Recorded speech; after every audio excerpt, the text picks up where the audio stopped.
जय जगन्नाथ सांग माने मुडिके आपको स्वागत करुच्ची ओडिया जी टेक चैनल को। आज आपण जो अपडेट टी रही सेटा होची 70 वर्षर ऊर्ध्व वयस्क मध्य पाई परिबे आयुष्मान योजना लाभ। कैबिनेट बैठक रे गुरुत्वपूर्ण निष्पत्ति। तबे कोन रही नै संपूर्ण अपडेट टी चलंतु देखिबा। एमिति वीडियो अपडेट पाया पई सब्सक्राइब करंतु ओडिया जी टेक चैनल को और बेल आइकन दबाई ऑल नोटिफिकेशन कर दियंतु। केंद्र कैबिनेट बैठक रे गुरुत्वपूर्ण निष्पत्ति।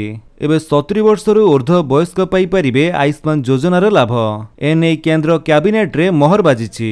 एहा द्वारा देशर प्राय 4.5 कोटी परिवारर 6 कोटी वरिष्ठ नागरिक उपकृत हेबे। एहा पूर्वरु 12.3 कोटी परिवार को एही योजनार लाभ मिलुथिला। आयुष्मान योजना माध्यम रे हिताधिकारी को वार्षिक 5 लाख टंकार सहायता मिल पारिबो।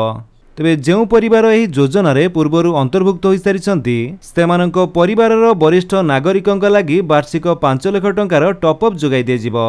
कर्मचारी राज्य बीमा निगम ईएसआईसी एवं घरोई स्वास्थ्य बीमाधारी व्यक्ति मध्य एथिपई योग्य विवेचित हेबे बोली सरकारंक पक्षरु कहा जायछि। खूब शीघ्र यह कार्यकारी हेबो।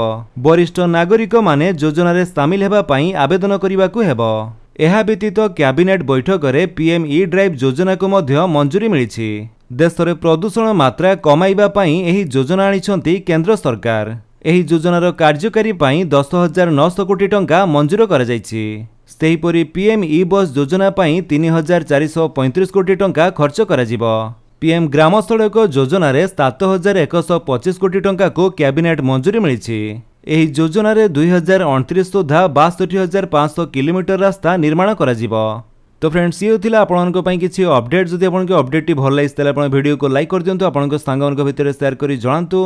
आउ जदि आपण हम चैनल ले नवा चैनल को सब्सक्राइब करी बेल आइकन दबाई ऑल नोटिफिकेशन कर दियंतु ताकि जेते वीडियो अपलोड करिवे आपण देखि परिबे। Thank you for watching.